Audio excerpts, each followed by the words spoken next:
get my thing in action. To be, to see, to feel, to live. That's what's happening. I put my heart in action. To run, to go, to get, to give. You're what's happening.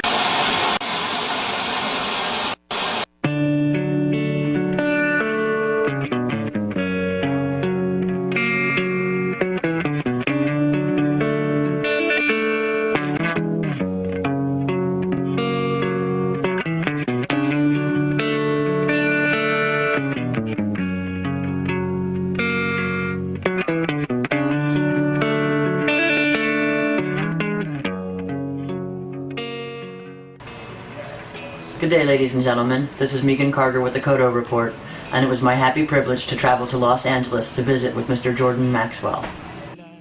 He is one of the world's foremost authorities on occult symbolism and the New World Order and Illuminati. He has spent more than 50 years researching the subjects we're going to talk about today, and he's written numerous books and recorded a number of videos, all of which are available on his website, jordanmaxwell.com.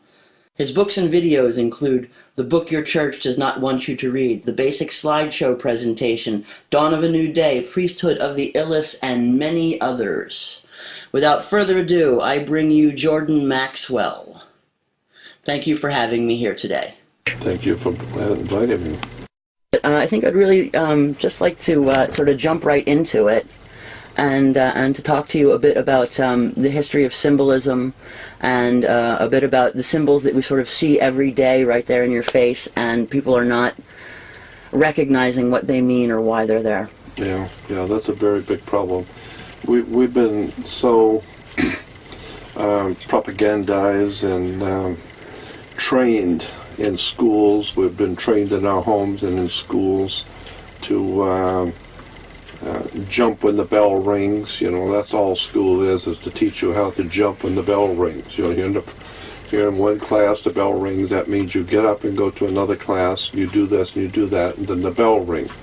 So that's all schools are designed to do, is to teach you how to jump when the bell rings and your masters tell you what to do. And so the same thing is true in our vision. You know, the Bible scripture that says where there is no vision, the people perish. That's what's happening with the world. That scripture is really interesting. It says where there is no vision, the people perish. And then, of course, in the New Testament, it also has Jesus saying, "Many will look with their eyes but not see." So that has always been a problem for thousands of years. The great mystics and the great religious writings and teachers have always talked about how people do not see things. Unless you point it out to them, they're going to go right past symbols and emblems and never even suspect what they're looking at. And unfortunately, in America especially, even when you point things out to Americans, they don't even care. They don't see any value in it, in knowing about such things. But when you begin to look at the symbols of harlotry, flags, coats of arms, national coats of arms, corporate seals, logos for big corporations, and there was a movie many years ago called A Beautiful Mind, where the doctor was able to, because of his gift of pattern recognition, was able to see encoded things in magazines and newspapers or whatever, and he was a master decoder of codes because it was just obvious to him. Well, it's the same idea struck me when I was in my mid-teens, that there seems to be patterns, and nobody told me this, I just began to see it, that there were patterns in symbols and emblems and words and terms and coats of arms, as I said, and flags around the world. It didn't take me very long to figure out that there is a world of symbolism that's organized. It's very highly organized around the world to communicate through mass media through commerce, through government. It's an incredible world we live in of communications through visual symbols and emblems. Classic example, you go to in Washington, D.C., if you go on television any night to CNN or any of those news, or even on the regular news at night in television, and you will see in Washington, D.C., some crooked politician making some kind of a big speech about something, and they're all crooked. But you see the politicians making a speech in Washington, D.C., and it's where the president, in that room where the president gives his State of the Union message. And I have asked so many people, and they've seen that room, they know where it is, and I said, well, did you ever see the symbols, which are sitting on both sides of the podium where the president stands, the symbols? They never even noticed. And I said, my God, they're about 8 to 10 foot high, and they're right on both sides of where the president's standing. And those symbols, next time you get a chance, look at the podium, and don't look at the goofball and the paid lackey, who we call politicians in America. They used to be called criminals, but we call them politicians today. And well, if you're bad at it, you're a criminal. If you're good at it, you're a politician. Well, that's a much better way of saying it. So, yeah, if you're clumsy and bad at it, you're a criminal. You get caught. And if you're very good, then you're a politician. But anyway, on both sides of a presidential podium is a symbol called a fasci, or a fascis. It's a bundle of sticks with a hatchet head. And it's an incredibly important symbol. It symbolizes world fascism. And it's a symbol that came out of the ancient world but was picked up by the Romans, and it began to be very important in the Roman Empire, the fascist symbol, which is a bundle of sticks, like I said, tied in crosses. You'll see it's tied in crosses, and it has a hatchet head. The reason why well, first of all, the symbolism of the bundle of sticks. The idea was that one stick can be broken. 2 or 3 sticks can also be broken. But if you have a bundle of sticks and you tie them together as one unit, now you've got power. Well, George Bush called this fascist idea a coalition of governments. We like to say that, well, America has a coalition, which means we're all a bunch of fascists. We're all collected together like a gang. We've got the Crips and the Bloods and the Hells Angels, and we've got all these gangs, and we collect them together as one unit. And it's politically we call it a coalition of governments. No, it's just a bunch of fascists coming together to bully the world. And so, but that's the symbol on both sides of the presidential podium, is world fascist symbols, the fasci. Just one example of thousands that you can see every day. People see the American flag, the stars and stripes, having no idea in the world, even Americans have no idea in the world, that's not an American flag. It's a U.S. flag. The United States flag is not an American flag. How many people know that the U.S. is a term this country would call the United States of America is a republic, but the word United States in law means a corporation, a privately owned company. And so all corporations or privately owned companies, by law, if you're incorporated, you have to have a president. It's called corporate law. So you must have a president, and corporate law says if you're going to be a corporation, anybody can have a corporation, but you got to follow the rules. You got to have a president, a vice president, and a secretary treasurer. That you have to have if you're going to be a corporation. So today, there's a privately owned company in this country called United States Corporation. It was incorporated back in the 1870s. And it has a president. So Bush was the president of the corporation. Today Obama's the president of the corporation. But people don't understand the United States is a privately owned company. It's a corporation. It does not represent the American people at all. It's a corporation. Go on the web or go to a library and look up the subject of corporations and look up United States Corporation. You will find the United States Corporation, which is headquartered in Washington, D.C., is a privately owned corporation. It's a company.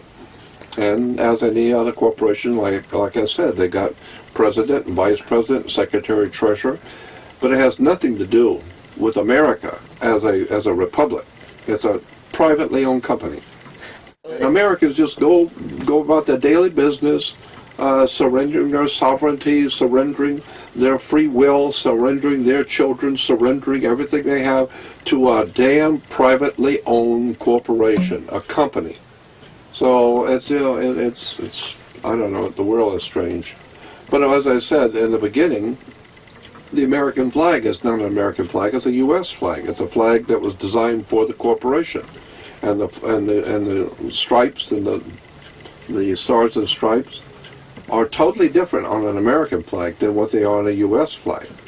Another thing, I mean, it might not be of importance to people in other countries, but in America, you ask a person today in America, how many states are in the Union of America? They'll tell you there's 50 states, the 48 plus Alaska and Hawaii.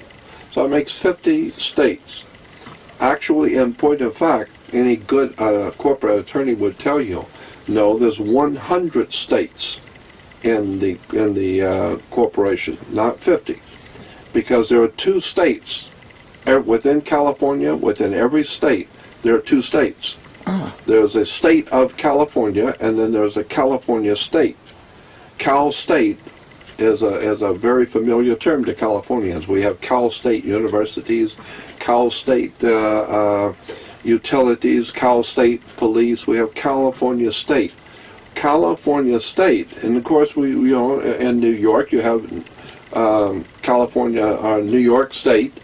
We'll say you'll go to New York State University or New York State Police, but there's a world of difference, legally and lawfully, between California State or Cal State New York and the state of. The state of New York is totally different than New York State. So it's a totally different thing. So it's a totally different government. So in America, in the United States, you have to understand that there's 2 different operations going on simultaneously, but the people have no idea.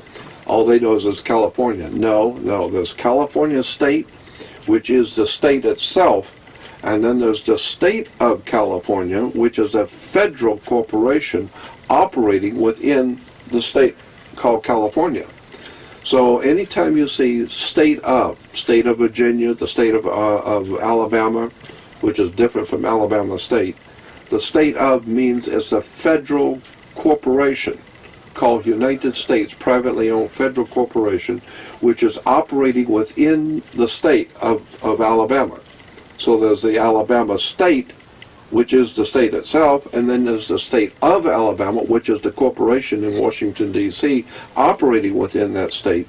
And so it's a world of difference, but they're very specifically important to know. And when you're doing business, when you're in, especially if you're going to court, you need to understand, are you going to court under the state of Alabama or Alabama State? You know, the laws are totally different. But how many Americans understand any of this? How many Americans even care? Well, the reason why most people are not interested in the kind of information that I've been talking about for God knows at least 50 years. I started doing this back in 1959, and I started going public with my research back in 1980. So we're talking about 30 years I've been publicly talking about something, and 50 years I've been doing it. But the reason why my work is not as successful as I would like for people to know about what I'm talking about, a lot of people don't know. And the reason why is because my work has nothing to do with basketball.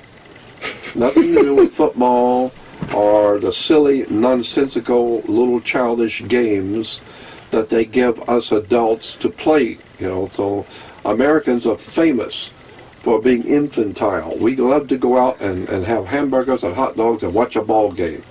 and like with the kids. No, you're going out there because you are a kid.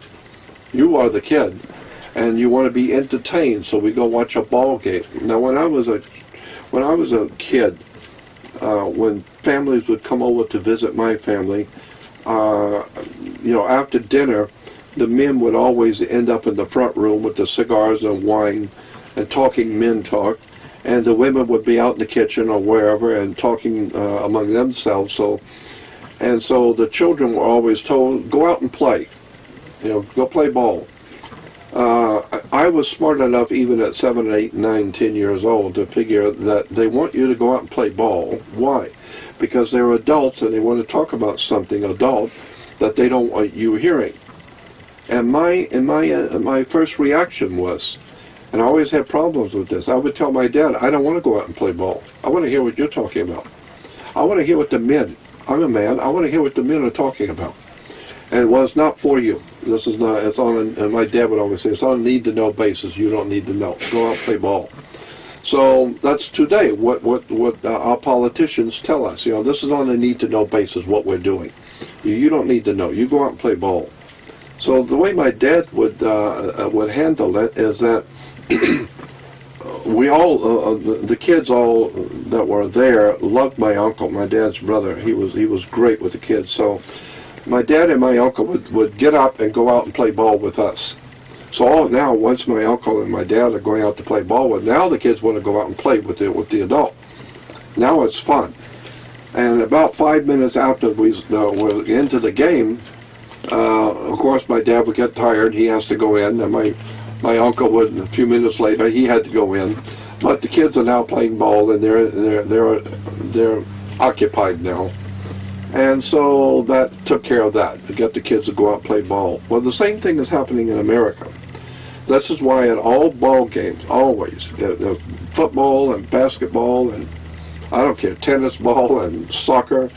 I mean, America loves ball games because we're just a bunch of children loving ball games. But in all the ball games, you will always see movie stars. They will zoom in on movie stars who are there at the game, or the president's there, or the senator is there with his wife watching the game. So it's like, oh, the adults are out watching the game with us kids, and they will have the president go out and throw the first ball. Daddy's coming out to play ball with us, I saw through that crap a long time ago. I don't care who's at the ball game. I want to know what these guys are doing at 2 o'clock in the morning.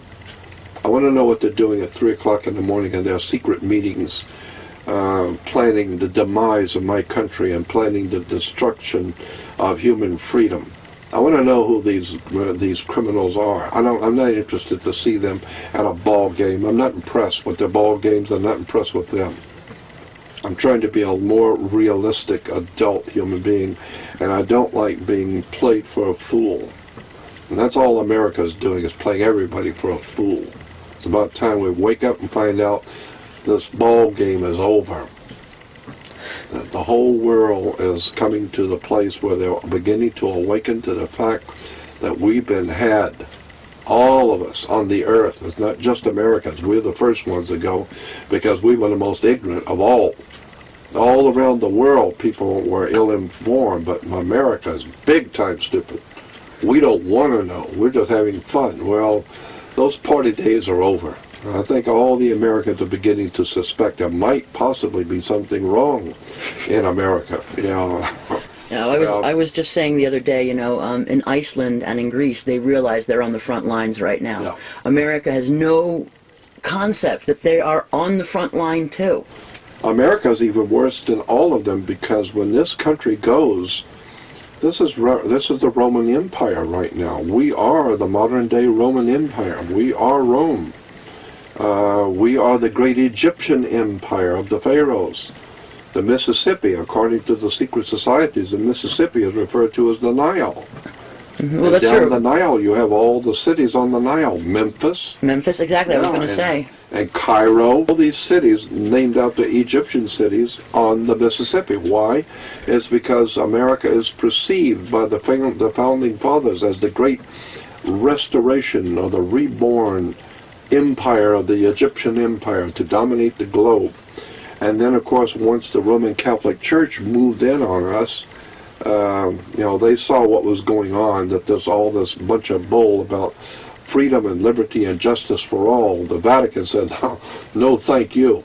You need to remember the Vatican has for over 3,200 years, Rome has dominated Europe under the Roman Empire of the Caesars, and then for the last 1,600 years under the Vatican. Rome, the Holy Father, runs Europe, period. Well, when you look at the history of Rome, I mean, even from the earliest time, the history with Rome was run by specific families, specific gentis. The Gentilician period then becomes the imperial period. Precisely. And in what way is that different than our great republic now being raped and destroyed by the powerful families behind the scenes, the Rockefellers, the Warburgs, the Schiffs, all of the very dark conspiratorial apparatus behind banks, and how many people in America know banks are nothing more than funds for insurance companies? Insurance companies are the major stockholders of our banks. Yeah, and so that's why in America you have to have insurance on your car and you have to buckle up when you're driving. It's because the insurance companies, and the reason why you have to have insurance on your car and you have to buckle up when driving, probably have to do that now in Europe for the same reason, but the reason why you're doing it in America is because Americans think, well, the government wants to protect us so we don't get hurt. Well, that's true, but why? They don't mind killing people all over the world in wars, hundreds of thousands of innocent women and children being murdered in wars all over the world, so they don't really care about human life. But why are they asking you to buckle up and be safe? It's because your body, your physical body, is a security on the New York Stock Exchange. They own your body. It's called Maritime Admiralty Law, the law of the sea, or the law of water. And since you're 90% water, and whatever it is, you are mostly water. So they refer to human beings as maritime admiralty products. You are what is referred to as a human resource. You're not a man or a woman. Incidentally, if you go back and look at the correct English, there are books out about the English language and the correct use of English language in law and government. And if you look at the books on law and government and the English language, you will find that a man or a woman is referred to in law as feminine and masculine, but an animal in law as a male or female. This is why on all of your information, your ID, all your driver's license or whatever, it's always, are you male or female, not masculine or feminine. Masculine or feminine is for man and woman, but male or female is for a human being. A human being is, by law, in a court, a human being is not considered to be a man or woman. It is considered by law to be a maritime admiralty product, and that product is on the New York Stock Exchange. So your birth certificate, which represents your flesh and blood body, is a security on the New York Stock Exchange. You are nothing more than a human resource. You are an animal, a male or female animal that's being bought and sold by the corporation called United States privately owned company. So once you understand how, and most people cannot relate to my words, they have no idea what I'm talking about. It's so foreign. But I do what I do to help those people, that small select handful that will be hearing me, who actually have a brain and who are actually used to actually thinking and reading and studying and researching. That's who I am appealing to. Just that small, minute handful who want to know the real truth about how the world really works. Because once you understand how this tune is played, we call government, commerce, international operation of government, education, military, it's all business, just like the mafia says. I don't have anything against the mafia at all, but I love that one saying that they had, is very famous. The mob will tell you when they get ready to kill you. This is nothing personal. You know, like in the movie Godfather 1, when Michael and the Godfather, they're all sitting around with the attorney in the front room. And the attorney says, Michael, this is not personal, Michael. It's business. It has nothing to do with personal. So the killing of people around the world it's nothing personal. It's just business. It's commerce. We're doing business. And sometimes, we ask a country if they will do something, and they will sell us this or do this or not for us, and they say no. Well, that's okay. We'll just send in the Marines and whip your ass, and then we'll take it. And again, looking at the symbolism, if you look at the flag again that's sewn onto the military uniforms, all of them always have the maritime fringe on the gold fringe around, and they're backwards. Yeah, they're always backwards. Most people don't notice that. They're backwards. I mean, I understand what upside down means. That's right. Upside down means something distress. That's right. But to put it backwards and then to indicate that it's maritime law. I mean, what have you got to do with maritime if you're the Army? That's right. Well, actually, the Army is a branch of what is called internal security. General Motors, Ford Motor Company, Sears, all big corporations in the world have something called internal or in-house security. In-house security means that big corporations have their own little police department. And so if they catch you stealing something or doing something, they will apprehend you right there right there in the factory, right there in the store. They have their own security. Now they can't put you in jail, but they can hold you and then call the authorities and turn you over to the authorities. But the point being is that they have the right and the authority to arrest you with the in-house security. That's their property. That's their corporation. They own the property, and you have done something, stole something, or broke something, or whatever. They have the right by law to arrest you and hold you for prosecution and give you to the authorities. So it's called in-house security. So the United States Army, the Navy, the Marines is what we call in-house security for the corporation called United States, which is a privately owned company. So if you're in the Army or in the military in America, you're not working for the American Republic to protect America. You're working for a privately owned corporation. Wake up, get a life. That's why all over the world, our military or the military of the United States think that they are out there to protect America, and they're supposedly out there to protect the Republic. In what way is American military today in any way, shape, or form protecting the great Republic of the United States of America? In what way are they protecting us?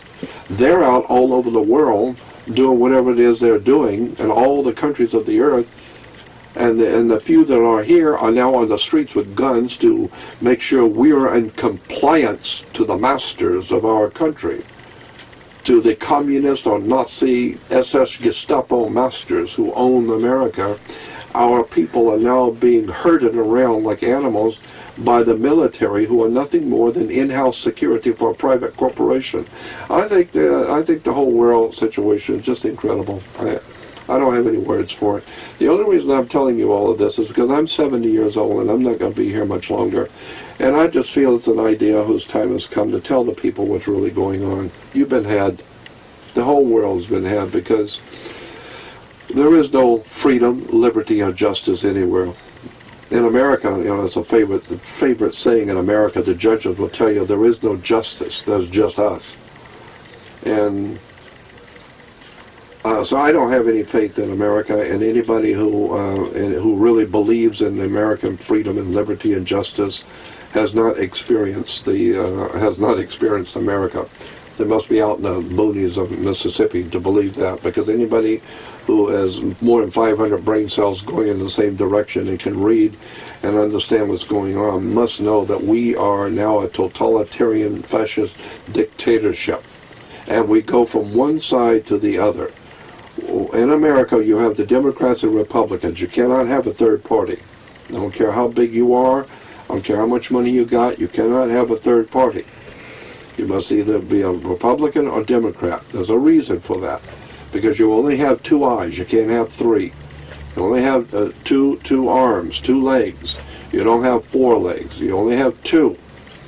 And so the symbol for the Roman corporation back in the ancient Roman Empire was an eagle. And the eagle only has two wings, left wing and right wing. So that's why we have left wing and right wing politics, because the eagle only has two wings. I just have a quick question, if you don't mind.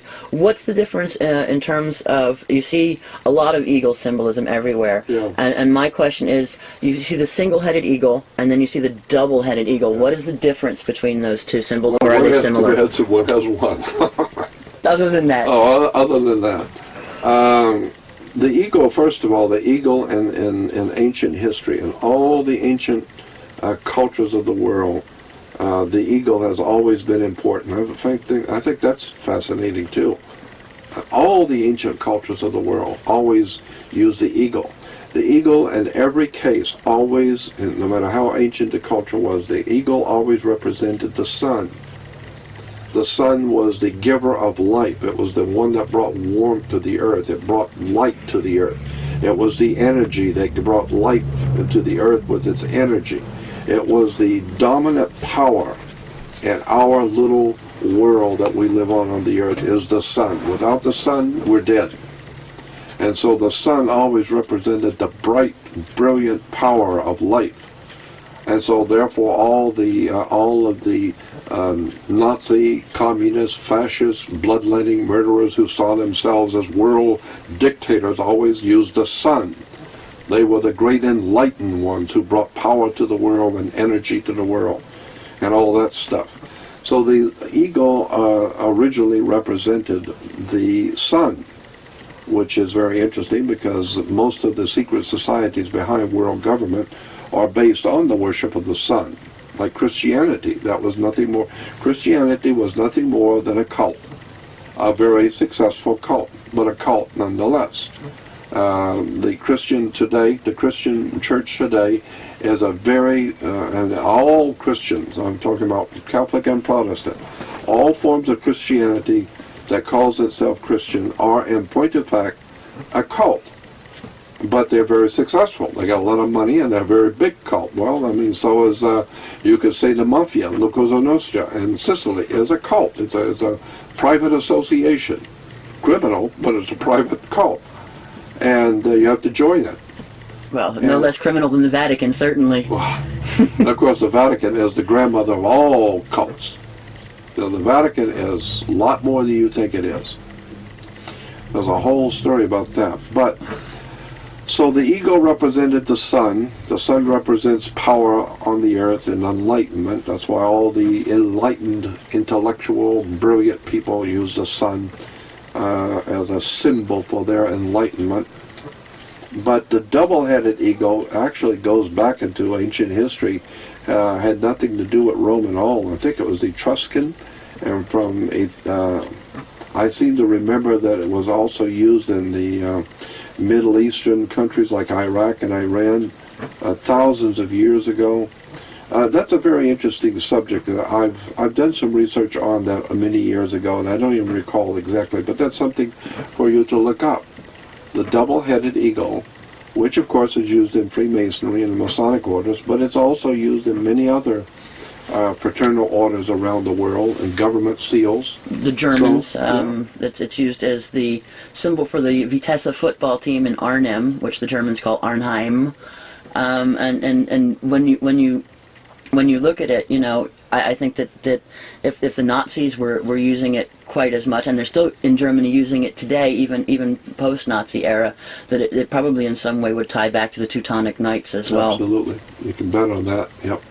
And interesting too is, you know, it's been proven over and over and over again by documentation that's been collected over the years by really top-of-the-line researchers in America and around the world, in Europe especially, that the Nazi movement is anything but dead.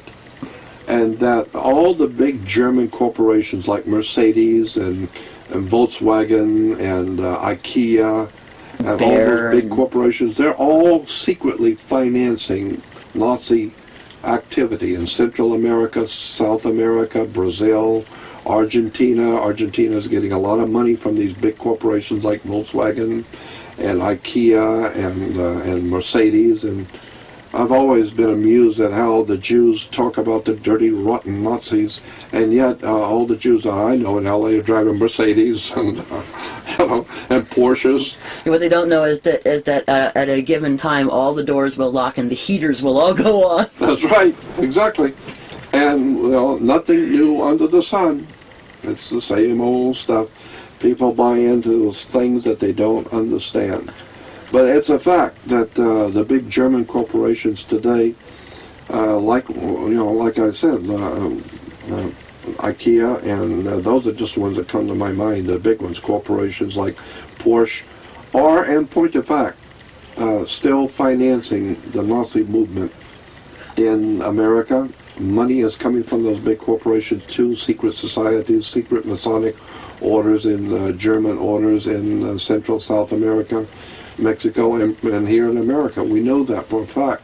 So I just say to the world, well, keep buying your Mercedes and your Porsches and Bear aspirin and Bear aspirin and all the Bear aspirin developed at Auschwitz. IG Farben, yeah. IG Farben. And then what do? They put Fritz Tamir. What did they put him in jail for? About 6 years, and then they put him in charge of Codex Alimentarius because he hadn't murdered enough people. I know, it's just business, though. You're taking this personal. It's not personal. It's just business. It's just business. Just business. Don't take your death too personally. Don't take it personal. I figured you were going to die anyway. If you're going to die anyway, we might as well kill you ourselves.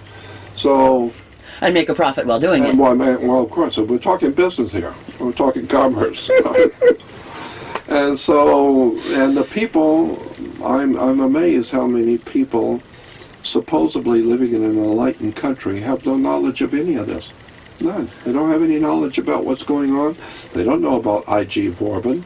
They have no idea about IG Farben connected to Bayer Aspirin, and that the Bayer Aspirin company was the first official company to bring heroin into America. Heroin was being sold in America and brought in by the Bayer Aspirin company. Well, just the aspirin alone kills red blood cells. I mean, yeah, it's just amazing. I mean, how many people know that during the Vietnam War, the Golden Triangle, which is China and all that area where the poppy is grown, that's what the Vietnam War was all about. Who's going to control the narcotics of the world? The same way that's what Afghanistan is about. You know, the Taliban shut down the heroin trade, and boy, the Americans had to get in there as fast as humanly possible. Immediately get in there. You can't shut down the opium trade and the heroin trade and all the narcotics and all the stuff that's going on in Afghanistan. That's money. And so the whole thing is for the control of drugs. Big money in that. Mm-hmm. And of course, I always add that, it's true, there's big money in drugs and all of this is high criminality, but there would be no drug trade at all if the people themselves weren't sucking it up. The Americans love drugs. They're into all kinds of drugs. And even if it's not a pill, they'll live their life for Hollywood. It's like a drug. It's smoking, drinking, alcohol, pills. Then, of course, the kids get into the heavy stuff, mainlining. So our great republic is on drugs and it's dying. And the people, the general public, does not want to hear this. They don't want to hear it. It's. I go back to the Bible again. The Old Testament. There's a place where the people were telling one of the old prophets of Israel. They said, "Why can't you prophesy nice things for us? Every time you come around, for God's sake, you're prophesying we're doomed, we're going to die, God is going to take us out, and we're going to be destroyed. Why the hell can't you come once in a while and say something nice, not building?" And so I think this is exactly right. This is why people don't want to hear the kind of thing I'm talking about. Because I'm just telling you what the truth is. Sort of ostrich syndrome. Absolutely. Most people cannot handle the truth. You're like in a movie. Was it Mike Nicholson? You can't handle it. Yeah. And young Tom Cruise, and Michael Nicholson says to Tom Cruise in the movie, he says, well, what do you want from me? And Tom Cruise says, I want the truth. And then that famous line, you can't handle the truth. You're not old enough. You're not man enough to handle the real truth. So many people don't even seem to be looking for it at all. They don't want to hear it. The one thing that people, you know, I've said this many times in lectures, that people will always, and this is a secret, I'm going to tell you a secret, it took me 50 years to figure it out, but I'm going to give it to you for free. This is a secret, that people will always support financially and in every other way. People will always support what they want to hear, what they want to see, what they want to eat. People are not going to support what they don't want to hear. I don't. If I'm going to buy music, I want to buy the music I like. I'm not going to support music I don't like. Well, that's just normal. People will always buy and support and put money into what they like to hear, what they want to see, and they will not support what they don't want to hear. Well, the one thing that has been proven over thousands of years that people, highly sophisticated marketers know, and the Bible talks about, and all the ancient scriptures have said the same thing. The one thing you can count on that people around the world, generally speaking, do not want is the truth. They're not open for it. They don't want to hear it. They want to hear about basketball. They want to hear about Paris Hilton. They want to hear about the latest movie star and who's doing who and what. They want to hear what the great president has said, the presidential decrees. They want to hear all the important stuff like the basketball scores and all. The one thing people, generally speaking, in this world do not want to hear is the truth. That you're They're not a slave. about to send you any money to help you if you're talking about actual, factual truth. Because people don't want to hear it. Why? Because it's very unpleasant. And one of the most incredible producers and directors that Hollywood has ever turned out was Stanley Kubrick. Stanley Kubrick was an extraordinary man. And every movie he had anything to do with, every movie he produced, people in Hollywood have told me every movie that he had anything to do with, Stanley Kubrick, he would research, incredible research. He would have books upon books upon books. He would personally read all of them and personally do research for months on end on a movie he was going to make, so that he would be an expert's expert on the subject. So if you want to find fault with his movies, you're going to have to really look. This guy's done his homework. That's what got him killed. That's exactly right. That's what got him killed. Because his movie, Eyes Wide Shut. Eyes Wide Shut. All the horror movies I've ever gone to as a kid, and I was scared to death, and all the sci-fi movies I still like, all these scary movies, nothing has ever frightened me, more legitimately frightened me as an adult than Eyes Wide Shut. That for me was a movie that 3 times I rented it because it's Stanley Kubrick. I wanted to see it, but 3 times I rented it, and I got to the place in the movie where that very sophisticated European guy is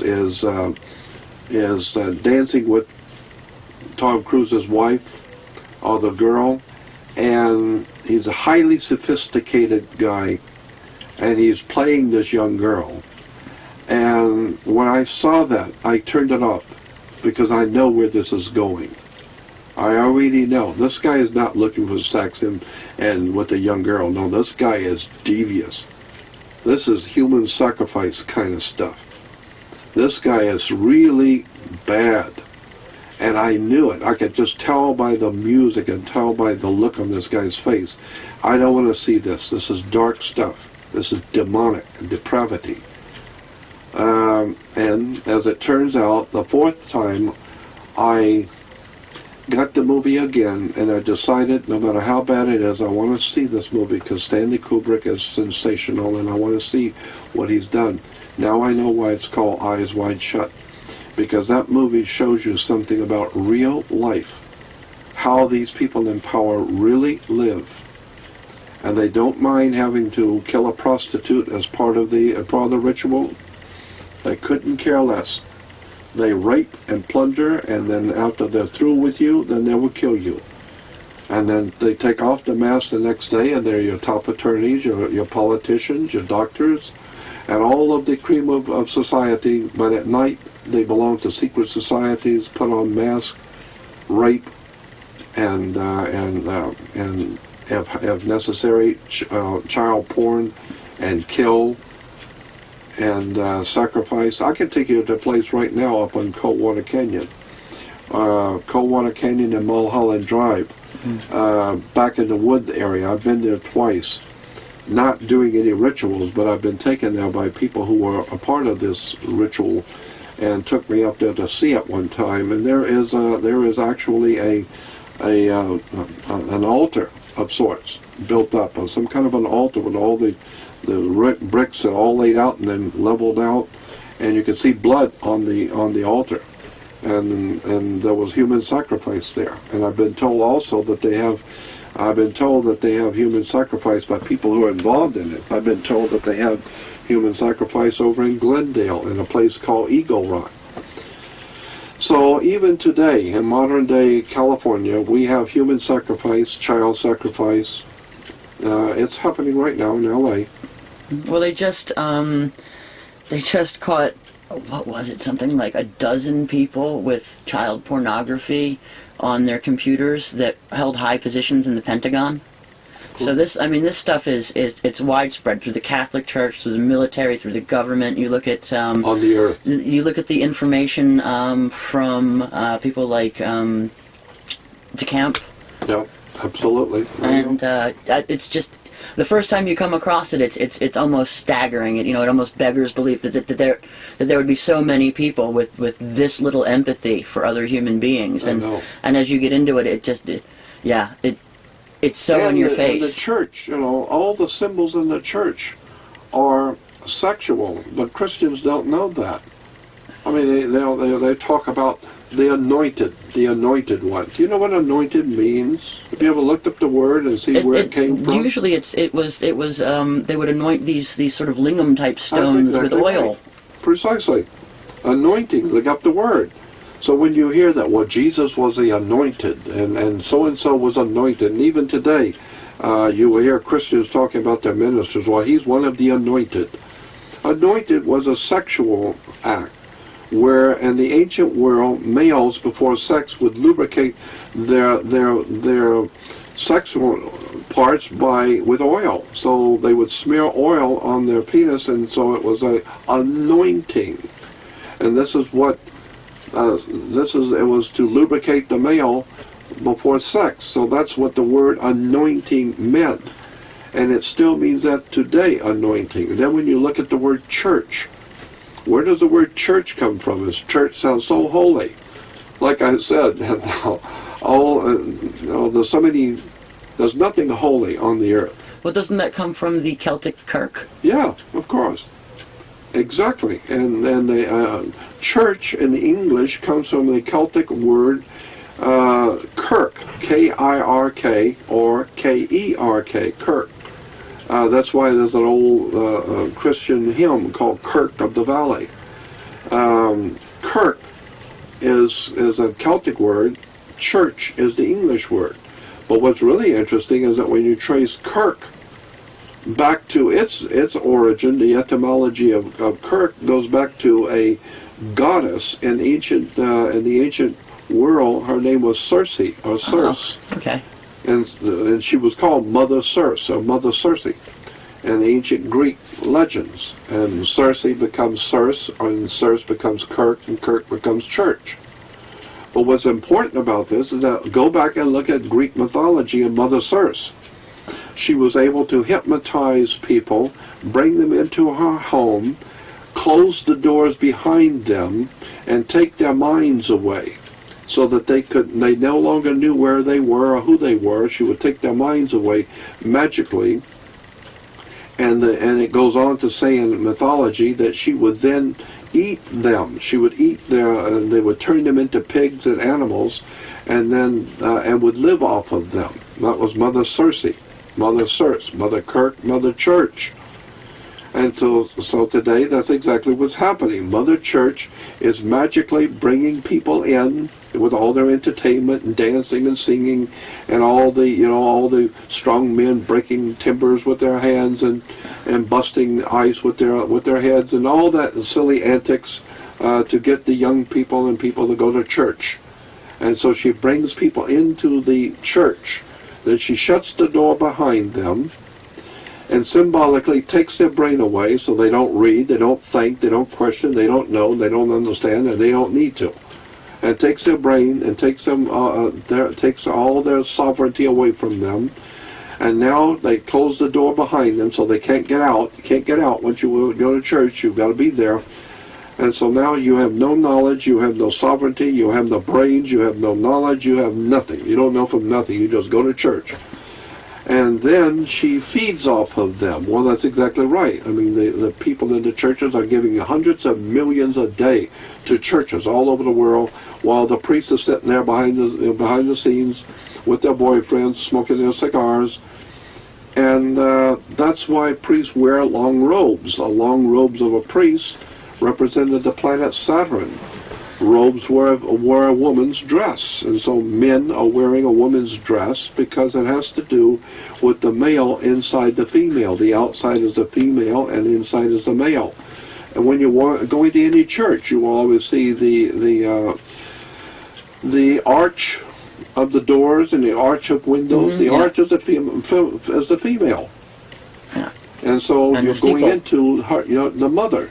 Yeah. There's the arch, which is the female, and you're going into the female Mother Church. The entire superstructure of what we call Christianity, period, is a sexual ritual cult based on mushrooms, sex, and hallucinogenic drugs back in the 1st century, and all of the menagerie teachings of the church. I'm not talking about the encoded message of Christianity. I'm talking about the church today. Yeah. The church today is a disgusting cancer on the body of world politics. It's a disgusting, because, again, I go back to the scriptures where it has Jesus saying, by their fruits you shall know them.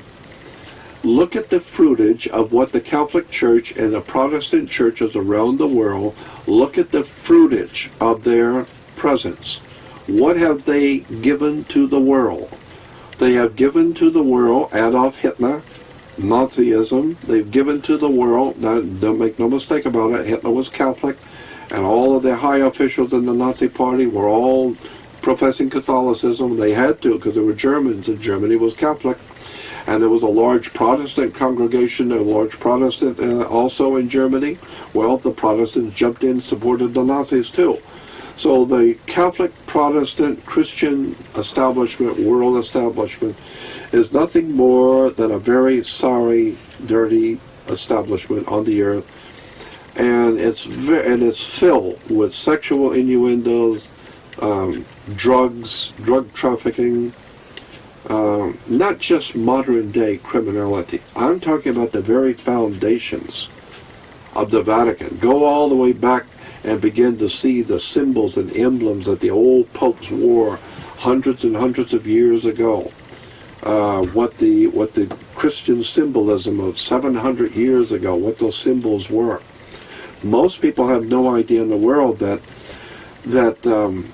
for the first 600 years of Christianity in Europe, and in the Middle East also, the first 600 years of Christianity, there was no man on a cross, period.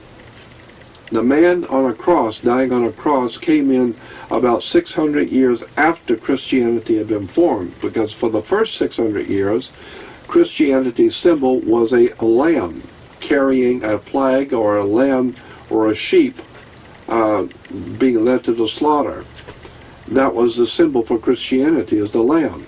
And of course we're told that the fish symbol was connected to Christianity, and that's because obviously Christianity has an astrological connection also. It was the age of the two fishes, which is Pisces. Pisces is symbolism of the astrological symbol of Pisces is two fish. So we always have the fish symbol. And this is why the Pope's headdress, the Pope's mitre, is a fish head. It represents a god. So when you see the Pope in Rome, he is not representing Jesus. He's not representing anything holy. He's representing the old Roman established religion. The very universal religion of ancient Rome was the worship of the god Dagon. Look it up in a dictionary. D-A-G-O-N, Dagon. Dagon was a god who the ancient people said came out of the ocean one day. He walked out of the ocean, and he was half man and half fish. And he gave all kinds of orders and knowledge and wisdom to the people of the ancient prehistoric world. And then he went back into the ocean and swam away. And that god became known as Dagon, D-A-G-O-N. And today, Catholic Church is the representation of Dagon worship on the earth. All you need to do is go through all of the Vatican with all the symbols and emblems of Dagon. And the Pope represents the vicar of Dagon, the one who represents Dagon, by the fish head. It's a fish head. As a matter of fact, the very word nun, the women are called nuns. Nun is a Hebrew word for a fish. N-U-N-N is a fish. So it's all based on astrology, the age of Pisces, the two fish. Jesus feeds his followers with two fish. Of course, the two fish is a Pisces. And of course, then in the last Passover, we're told in the Bible, in the book of Luke, that in Luke 22:10, the 12 apostles asked Jesus, now that you're going to die, it's called the Last Supper, or the last Passover meal. And so the story is that the 12, his chosen 12, are asking the Master, now that you're going to die soon, what are we going to do? Where are we going to go? And the Bible has Jesus saying, he says, go into the city, and you will see a man with a water pitcher, carrying a water pitcher. Go into the house of the man with the water pitcher. That's Luke 22:10. Well, the man with the water pitcher is obviously Aquarius, the man with the water pitcher. And so when you begin to look back at the Hebrew religion, the old Jewish religion, Moses comes down from Sinai with the new laws, with the new religion, for the new establishment, for a new establishment of Judaism, because the old Jewish system was worshiping the sun under the age of Taurus, the bull. And this is why in India, the cows and bulls are still today holy, because India, like the ancient Middle East, realized that thousands of years ago, the sun was in the age of Taurus, the bull, the constellation of Taurus. So they had what they call a holy cow. And so the holy cow was Taurus the bull, but Moses comes in to bring a new dispensation, a whole new religion to the Hebrew people. He goes up into the mountain of Sinai, which is interesting, that the whole word Sinai is interesting. But he goes up into Sinai, comes down with the tablets for the new religion.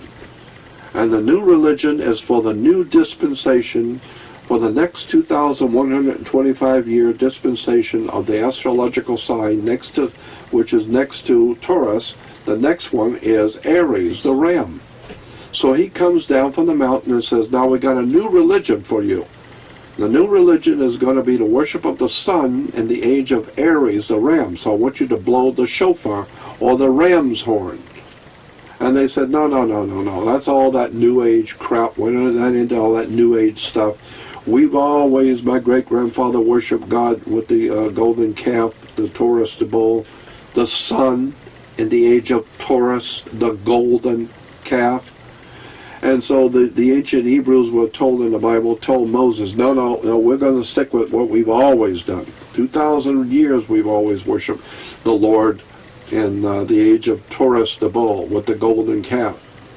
And now you coming down from the mountain with some new fangled religion that's telling us that there's going to be a new age, the age of Aries the ram, and we have to blow something called a shofar, a ram's horn. No, not at all. We've got our religion, and we don't want to hear all that, because all that stuff that you're talking about is a bunch of New Age propaganda. It's all that New Age stuff. Well, finally, after a while, that finally dawns on the Hebrews, we're told. And I guess Moses had something. I guess it is a New Age. So then they start blowing the ram's horn. Now it's the ram's horn represents Judaism. Yeah, for the moment. But the next 2,125-year period now becomes to a new dispensation. You got to start all over again, because every 2,125 years, the signs of the constellations move. So now your new constellation. Now we got a new religion now for Israel and for the world. And what is the new religion? Christianity. The two fish. Pisces, which follows on the zodiac. So now for 2,125 years we've had the domination of the world by the two fish, Christianity.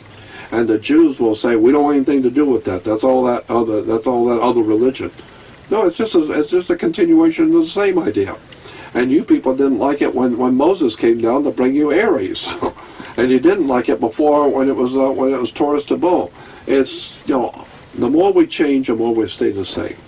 So now today, we finally got the Christians used to, and the world used to, worshiping God's Son, the light of the world, our risen Savior. And of course, the Son is your Savior. If it doesn't come up, if it doesn't rise, we're dead. So it's your risen Savior. And before even the bull, you have Gemini, which is probably the source of all of the warrior twins and hero twins tales from all over the world. All over the world. I mean, very prevalent in Native American mythology. So when you begin to see how today, now after 2,125 years, not immediately today, but very near in the future, we're going to, if Jesus were here, very near in the future, he would be celebrating the Last Supper again.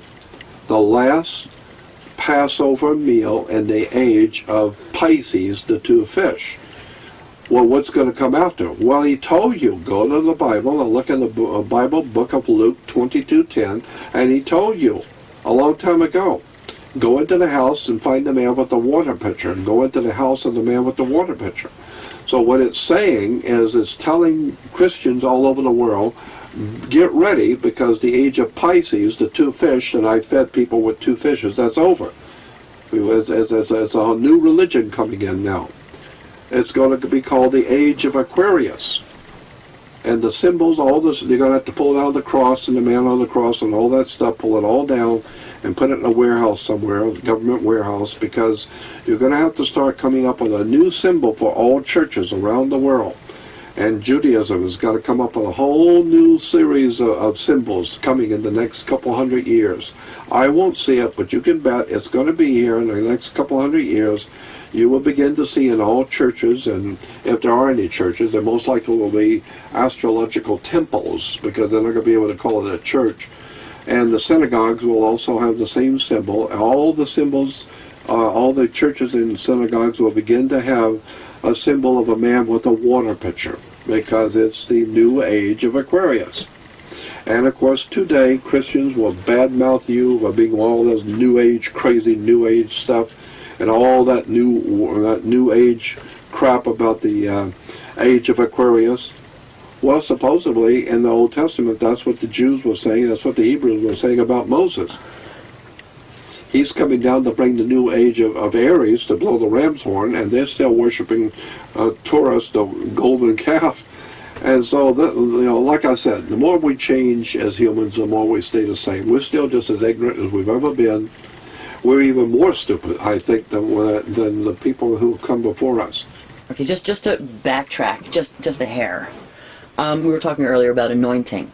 Yeah. One would think that the necessity to anoint one's phallus would not be for procreative sex, but for anal sex. I mean, assuming that the female is ready and willing, No.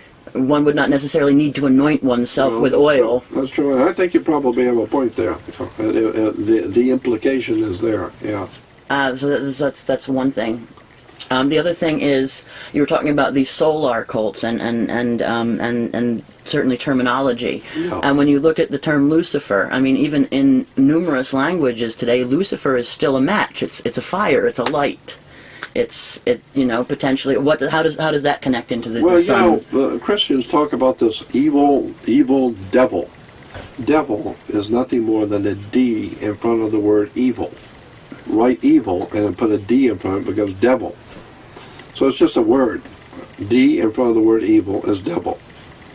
The word God comes from the root word that we get from good. So you take an O out of good, becomes God. Well, obviously God is good, and devil is evil. It's just words. It's just a manipulation of your mind using terms and words. But Lucifer, in the Bible, the only reason why today Christians associate Lucifer with the devil is because of the translator Jerome. Saint Jerome, the Catholic translator, who took the old scriptures and translated them into Latin for the church, for the Roman Catholic Church, translated the scriptures. He was called Saint Jerome. And he is the one who translated the scriptures and gave us what we call the Latin Vulgate. There's a lot of depictions of him in Malta. Yeah, right. And so when you understand that it was Saint Jerome who mistranslated the word Heliel, H-E-I-L or H-I-E-L, it can be spelled different ways. We find that word in the Bible book of Isaiah 14. I think it's Isaiah. Is that Isaiah 14? Yes, Isaiah 14, 12 through 14, where the scripture is talking about Lucifer, and oh how you have fallen from heaven, you son of the dawn. Lucifer. Lucifer was a word for the planet Venus. Venus was always referred to in the Latin world as Lucifer, because it was the bringer of the dawn. That's what the scripture says in Isaiah 14, 12 through 14. O Lucifer, how you have been cut down, you was son of the dawn. The son of the dawn, Lucifer, was the planet Venus, because the ancient peoples in the ancient Egyptian religion would go out, the ancient priests of Egypt would go out in early morning, but way before the sun comes up, and would see Venus coming up in the east. Well, when you see Venus, which it obviously was a very bright star, still is today, but must have been very impressive to the ancient Egyptians to see this beautiful star coming up at 4 o'clock in the morning. And they knew, once you see Venus, there's only going to be a short period of time before light will be coming into the world. And then you will see the sun breaking on the horizon. And so Venus always heralded and told the world that the sun was coming. So it was the bringer of the dawn. And so the word for Venus was Lucifer. The Latin word was Lucifer. So Lucifer was the light of the world that preceded the light of the world. Well, the word was in Hebrew Heliel, and Saint Jerome translated Lucifer and said it was the devil, and everybody bought it. And so today the whole world is saying Lucifer is the devil. And I'm saying, why don't you just get a life and go back to school and learn how to read and do something really interesting and fascinating you've never done before.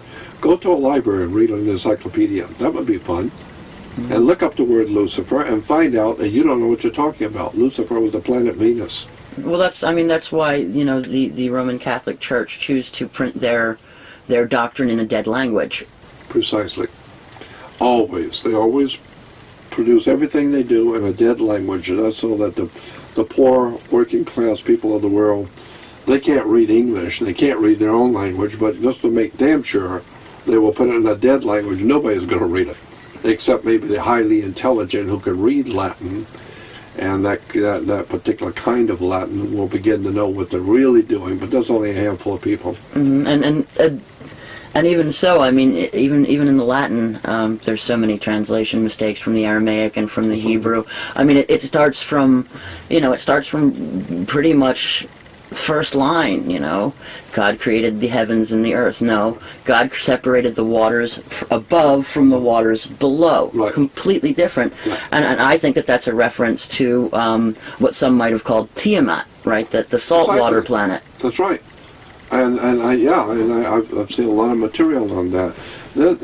You'd be surprised. The King James version of the Bible, the translators of the King James version were very good with the King's English, obviously, but they didn't know that much about Hebrew. So they were good with the King's English, but Hebrew they weren't that hot on. So they mistranslated a lot of Hebrew words that today we have a better understanding of what those words meant in Hebrew, and we look at the King James Bible and there are mistranslations.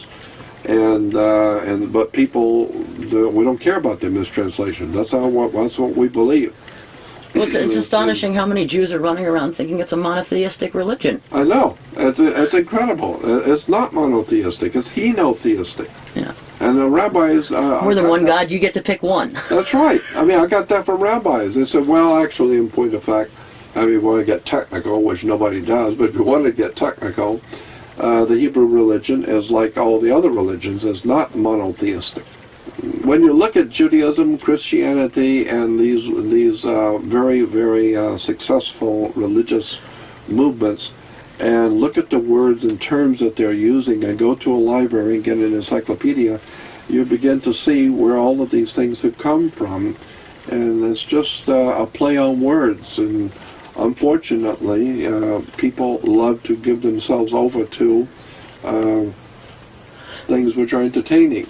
Well, I should say this. I should say also that in saying that I am not in any way saying that Jews or Christians are not good people. I'm not saying that. I'm talking about the conceptual organizations, the corporate organizations that are running the earth today, the Catholic Church, the Jewish establishment on the earth, the Islamic establishment on the earth.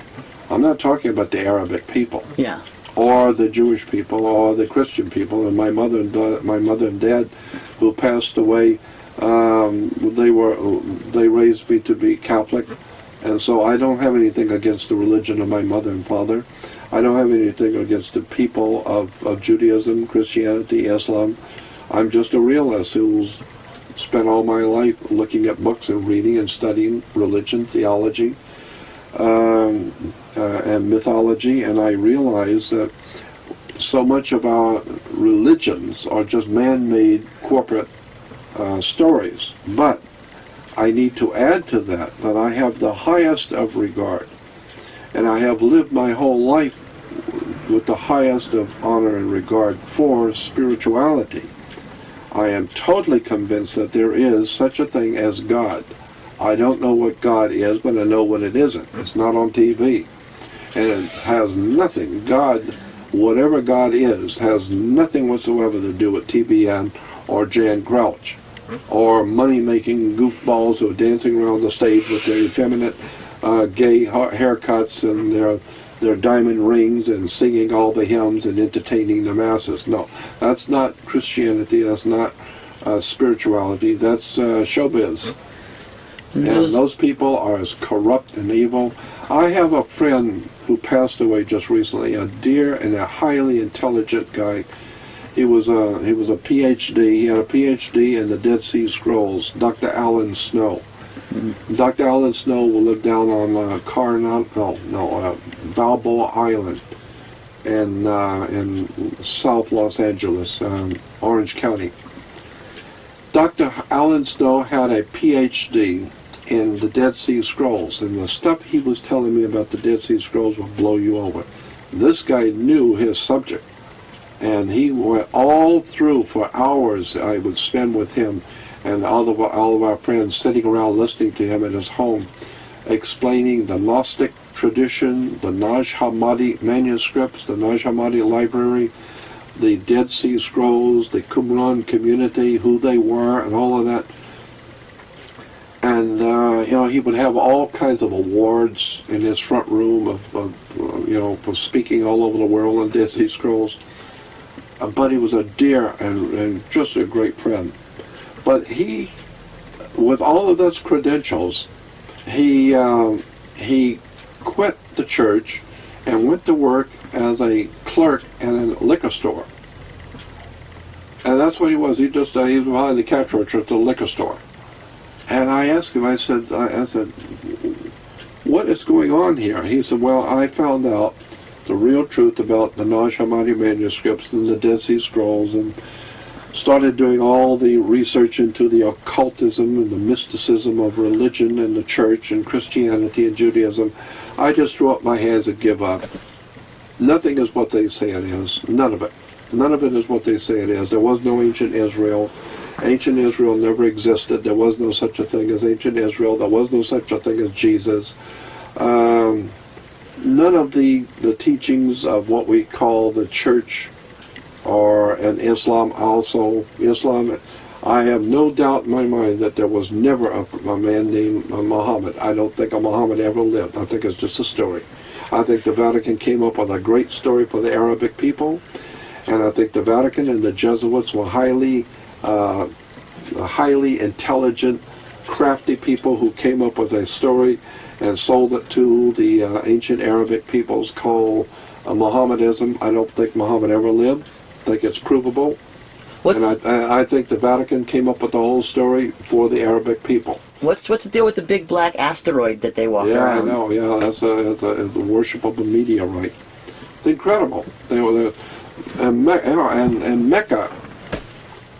I mean, I love the Arabic people. I've been to Egypt 3 times. I've been around the Middle East. I don't have anything against Arabic people, but since we're talking about Jewish religion and the Christian religion, we've got to bring in, because they are part of the people of the book. Well, yeah, it's the Abrahamic religion. Of course, it's the Abrahamic religion. And then you find out there was no Abraham. There was no Abraham, Isaac, or Jacob. There was a rabbi. There was an Ur. that they had. The city of Ur did exist, but Abraham... Yeah, there was a city of Ur, of course, because we know it was a city. That's where we get our word in America, urban development. Urban development comes from the city of Ur, because it was highly developed. But for Abraham, there was no Abraham. There was the Brahmins in India, and the Brahmins, from Brahma, we got Abrahma, or Abraham, and Saraswati becomes Sarah, so now you got Abraham and Sarah, which was actually a goddess, which a lake or a river was named after in the ancient Hindu.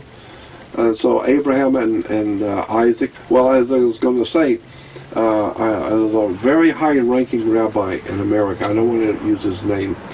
But there's a very high-ranking rabbi in America. And I used to carry-on conversations with him back in the mid-'60s. And I asked him, I said, tell me the truth, Rabbi. Was there an Abraham, Isaac, and Jacob, or a King David, or King Solomon? Did these people actually, in fact, live? And he says, look, give me a break. It's a religion. Christians have got a religion. Muslims have got a religion. All the world's got a religion. So I'm a Jew. I got to have a religion too. It's just a religion. So I said, no, but that's not answering the question. Was there an Abraham, Isaac, and Jacob? He says, no. That's a triune concept. God is always a triune God. You have Brahma, Vishnu, Shiva in India. You have Abraham. You have Osiris, Isis, Horus in Egypt. You have the Father, Son, and Holy Ghost in Christianity. So, and of course, Nimrod, Semiramis, Tammuz. Exactly. In many other religions, you always have the 3 triune Godhead.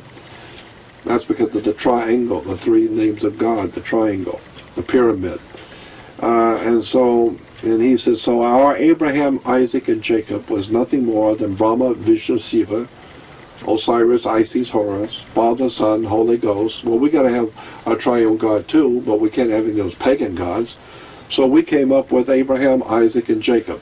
And so I said, well, then there was no Abraham, Isaac, and Jacob. He said, well, was there Brahma, Vishnu, Shiva? And I said, no, it's a concept, it's an idea. I said, well, that's what Abraham, Isaac, and Jacob had. They never lived. There was no such people. Now, wouldn't the triangle also be tied in a way to the concept of the alpha and the omega, in that the triangle is the smallest possible volume and the circle would be the largest?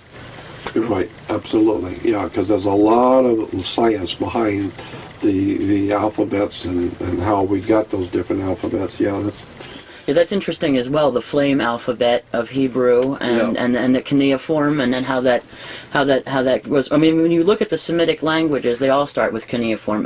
Akkadian being the first one. After Sumerian, the Akkadians come in, and then you've got the Hittite, the Sumerian, the Assyrian, the Babylonian, the Hebrew. But I also just recently found out that the modern Maltese language is a Semitic language. Yeah. Well, that's another point.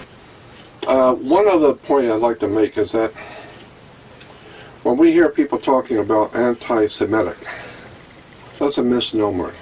Only ignorant people would use that term, anti-Semitic. People who are educated should not use that term, anti-Semitic. There's a world of difference between being anti-Semitic and anti-Jewish. Anti-Jewish is one thing. Anti-Semitic is a totally different subject completely. Semitic is a bloodline of at least 13 different races of people. 13 different peoples of the world are classified as Semitic. So if you say you're anti-Semitic, or somebody calls you anti-Semitic, it means you're anti-Arabic, you're I mean, you go down the line, go to the Indian Good Dictionary and look up Semitic, and it will give you all the names of the races of people in the world who are Semitic. And so to call someone anti-Semitic is very foolish, it's very ignorant. You can tell the education of a person. If they say something against a Jew, they're not anti-Semitic, they're anti-Jewish. Well, the majority of the Jews currently living in Europe and America are not even Semites. They're Khazars. Yeah, and it's true though. I mean, that's a fact. Is that that what is it? 4/5 of all Jews on the earth are not Semitic. Only 1/5 of the Jews on the earth are Semitic, and that 1/5 is just part of a whole line of Semitic races and people. So Henry Kissinger does not look Arabic to me. He does not look like... No, he's as Khazar as they come. Yeah, and so all of the leaders of the Zionist movement do not appear to be, dark complected and wearing their regalia of the Arabic peoples. They look very much Eastern European. Oh, they come out of the Caucasus, and it only depends on whether or not you went north, south, or east as to whether you're Bulgar, Khazar, or Magyar. Of course. Magyars are obviously the Hungarians, and the Bulgars are quite obviously the Bulgarians, and the Khazars don't technically exist anymore, but they become the Ashkenazi. That's right. Yeah, it's amazing how many Jews don't know that. I know. As I said, I used to sit and talk with rabbis over at the Simon Wiesenthal Center for Holocaust Studies. I go over there and sit for hours and just throw questions at them, and they would answer you. They would be honest. They would answer. Yeah, you're right. So.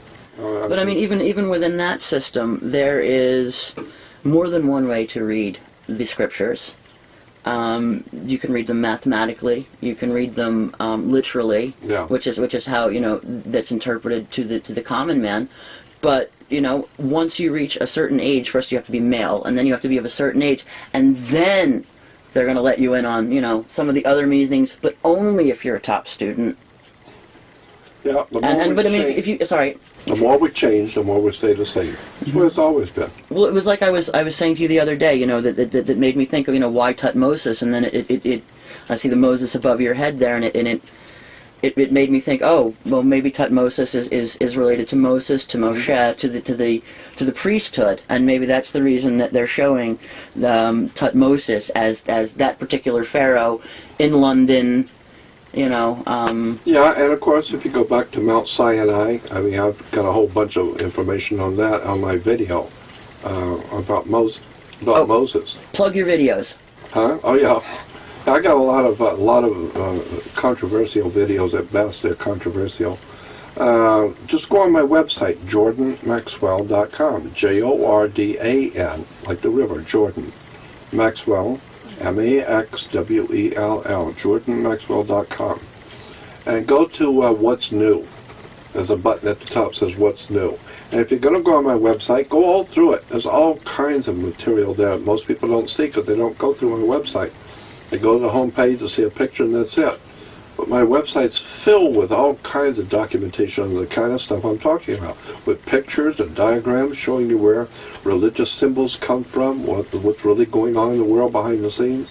All right, now I just have to ask one more question, and I promised a good friend of mine who was on Skype with me today, and he said, "You're going to see Jordan Maxwell. I have a list of questions," and I said, "I will ask one for you." And he was interested in the priesthood of the Illis, which also there's a nice little illustration above that he's read that and he's absolutely fascinated by it, and he wanted to know a little bit more about the Druidic connection between current day society and how that manifested. Oh yeah, well, that's one heck of a story. I'm sorry to hit you with that at the end. For hours, that could.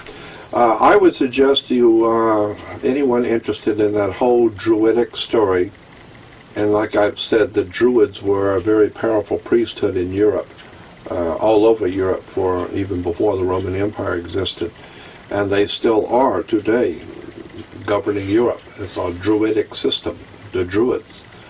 We today in America think of Druids as a little cult, a little group. No. We're talking about the British government at the very top. We're talking about the French and German government at the very top. Is a Druid system. The words and terms and symbols are all Druidic. And in America, we are very powerful Druid presence in American government and entertainment and education. So it's a lot bigger than you think. And as I've said once before, that one of the most important symbols in the Druid religion was a magic wand, like Merlin the magician with his magic wand. It's the same magic wand that conductors of orchestras use, the magic wand. So you dance to the tune of the master. You don't play anything till he points, until he asks you to, until he tells you to. Magic wands were always made out of the wood of a holly tree. It was made out of Hollywood. And that's the name of the tune. Hollywood is a Druidic establishment. And we're not that far from the Hollywood sign here in very close in L.A. Yep, I've been here for over 50 years now. And so the thing I would suggest is to go on my website to What's New and get all my videos there. And if you're interested in the kind of subject we're talking about, all my videos are there. And there's a little explanation for each video, what it's about. So just go on my website, jordanmaxwell.com, and read, and you will see all the different videos and books, but it will have a little notations telling you what it's all about. And I really cannot recommend enough to all our listeners here all of his videos and books. The basic slideshow presentation, great place to start if you're looking for some basic information, you want to get a little deeper into it. Dawn of a New Day, really interesting information on sun symbolism, on communism, and how these things are all connected. I really suggest that all of the listeners out there who are interested in educating themselves have a look at this man's website, buy some of his materials, get some of these films, watch them, read some of these books, because it's a life changer, folks. Thank you so much, Jordan. Well, thank you for allowing me to be with you.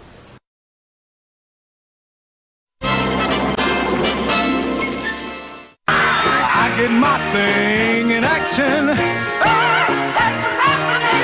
To work, to play, to live, to love.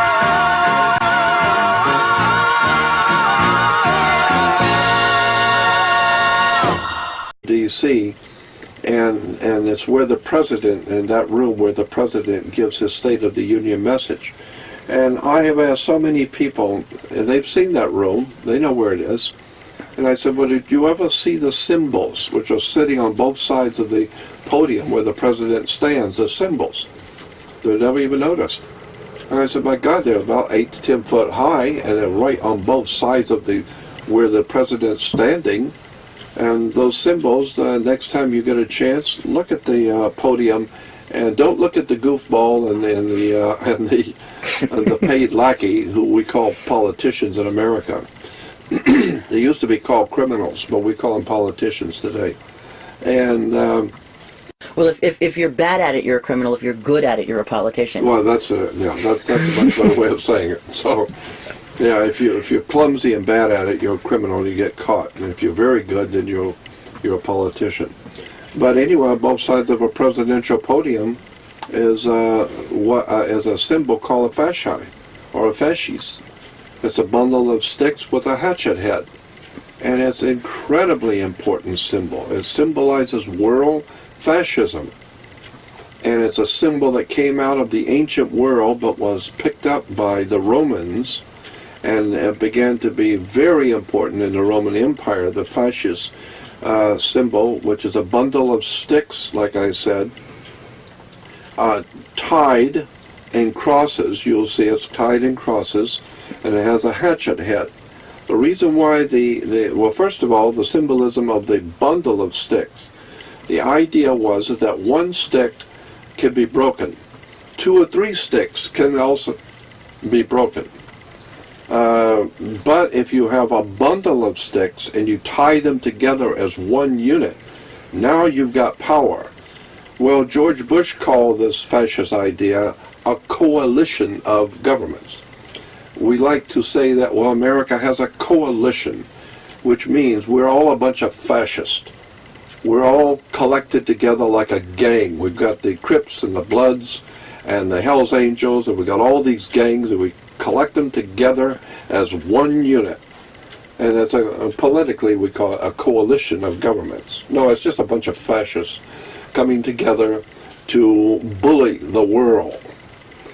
And so, but that's the symbol on both sides of the presidential podium, is world fascist symbols, the fasci. Just one example of thousands that you can see every day. People see the American flag, the stars and stripes, having no idea in the world, even Americans have no idea in the world, that's not an American flag. It's a U.S. flag, the United States flag.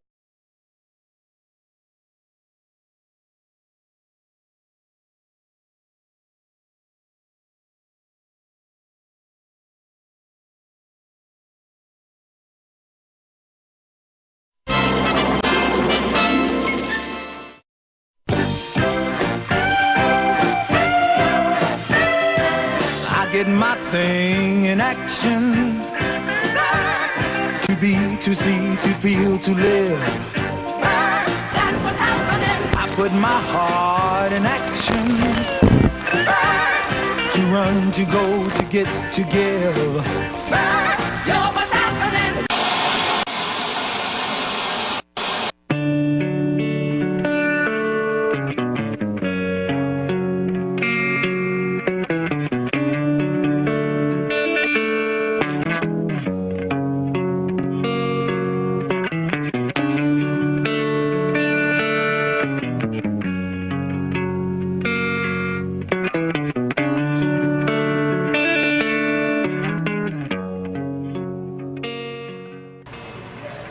Good day, ladies and gentlemen. This is Megan Kargher with the COTO Report, and it was my happy privilege to travel to Los Angeles to visit with Mr. Jordan Maxwell. He is one of the world's foremost authorities on occult symbolism and the New World Order and Illuminati. He has spent more than 50 years researching the subjects we're going to talk about today, and he's written numerous books and recorded a number of videos, all of which are available on his website, jordanmaxwell.com. His books and videos include The Book Your Church Does Not Want You to Read, The Basic Slideshow Presentation, Dawn of a New Day, Priesthood of the Illus, and many others. Without further ado, I bring you Jordan Maxwell. Thank you for having me here today. Thank you for inviting me. I think I'd really just like to sort of jump right into it and to talk to you a bit about the history of symbolism and a bit about the symbols that we sort of see every day right there in your face, and people are not recognizing what they mean or why they're there. Yeah, that's a very big problem. We've been so propagandized and trained in schools. We've been trained in our homes and in schools to jump when the bell rings. That's all school is to teach you how to jump when the bell rings. You end up here in one class, the bell rings, that means you get up and go to another class, you do this and you do that, and then the bell rings. So that's all schools are designed to do, is to teach you how to jump when the bell rings and your masters tell you what to do. And so the same thing is true in our vision. The Bible scripture that says, because there are two states within California, within every state, there are two states. There's a state of California, and then there's a California state. Cal State is a very familiar term to Californians. We have Cal State universities, Cal State utilities, Cal State police. We have California State. California State, and of course in New York you have California, New York State. We'll say you'll go to New York State University or New York State Police, but there's a world of difference, legally and lawfully, between California State or Cal State New York and the state of. The state of New York is totally different than New York State. So it's a totally different thing. So it's a totally different government. So in America, in the United States, you have to understand that there's two different operations going on simultaneously, but the people have no idea. All they know is it's California. No, there's California State, which is the state itself, and then there's the state of California, which is a federal corporation operating within the state called California. So anytime you see state of Virginia, the state of Alabama, which is different from Alabama State, the state of means it's a federal corporation called United States Privately Owned Federal Corporation, which is operating within the state of Alabama. So there's the Alabama State, which is the state itself, and then there's the state of Alabama, which is the corporation in Washington, D.C., operating within that state. And so it's a world of difference, but they're very specifically important to know. And when you're doing business, when you're in, especially if you're going to court, you need to understand, are you going to court under the state of Alabama or Alabama State? The laws are totally different. But how many Americans understand any of this? How many Americans even care? Well, the reason why most people are not interested in the kind of information that I've been talking about for God knows at least 50 years. I started doing this back in 1959. And I started going public with my research back in 1980.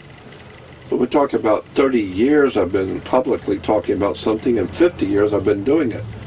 But the reason why my work is not as successful as I would like for people to know about what I'm talking about, a lot of people don't know. And the reason why is because my work has nothing to do with basketball. Nothing to do with football, or the silly, nonsensical little child, where there is no vision, the people perish.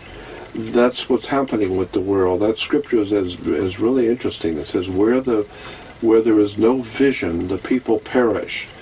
And then, of course, in the New Testament, it also has Jesus saying, many will look with their eyes but not see. So that has always been a problem for thousands of years. The great mystics and the great religious writings and teachers have always talked about how people do not see things. Unless you point it out to them, they're going to go right past symbols and emblems and never even suspect what they're looking at. And unfortunately in America, especially, even when you point things out to Americans, they don't even care. They don't see any value in it, in knowing about such things.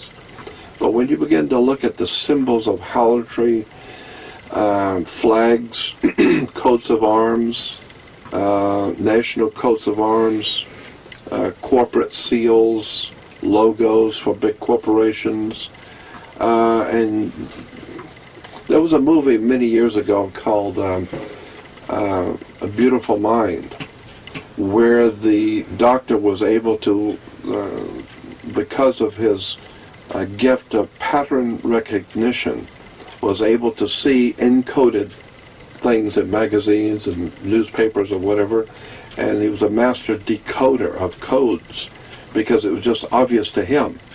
Well, it's the same idea struck me when I was in my mid-teens, that there seems to be patterns, and nobody told me this, I just began to see it, that there were patterns in symbols and emblems and words and terms and coats of arms, as I said, and flags around the world.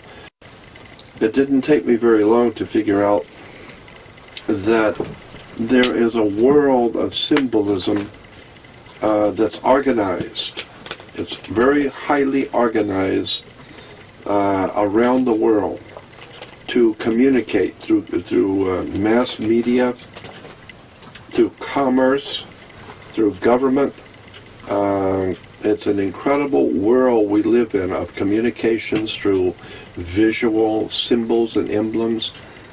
Classic example, you go to in Washington, D.C., if you go on television any night to CNN or any of those news, or even on the regular news at night in television, and you will see in Washington, D.C., some crooked politician making some kind of a big speech about something, and they're all crooked.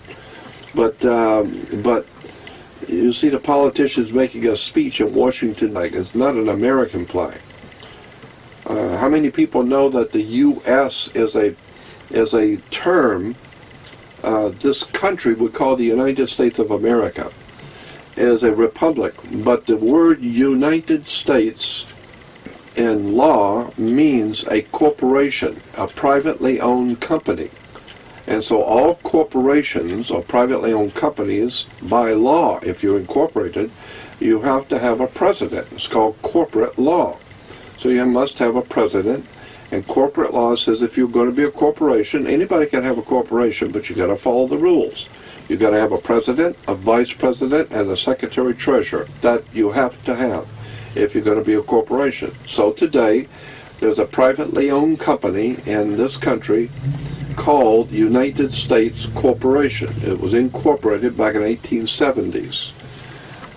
And it has a president. So Bush was the president of the corporation. Today Obama's the president of the corporation. But people don't understand the United States is a privately owned company. It's a corporation. It does not represent the American people at all. It's a corporation. Go on the web or go to a library and look up the subject of corporations and look up United States Corporation. You will find the United States Corporation, which is headquartered in Washington, D.C., is a privately owned corporation. It's a company. And as any other corporation, like I said, they got president, vice president, secretary, treasurer, but it has nothing to do with America as a republic. It's a privately owned company. And Americans just go about their daily business, surrendering their sovereignty, surrendering their free will, surrendering their children, surrendering everything they have to a damn privately owned corporation, a company. So it's I don't know, the world is strange. But as I said in the beginning, the American flag is not an American flag, it's a U.S. flag. It's a flag that was designed for the corporation. And the stripes and the stars and stripes are totally different on an American flag than what they are on a U.S. flag. Another thing, I mean, it might not be of importance to people in other countries, but in America, you ask a person today in America, how many states are in the Union of America? They'll tell you there's 50 states, the 48 plus Alaska and Hawaii. So it makes 50 states. Actually, in point of fact, any good corporate attorney would tell you, no, there's 100 states in the corporation, not 50.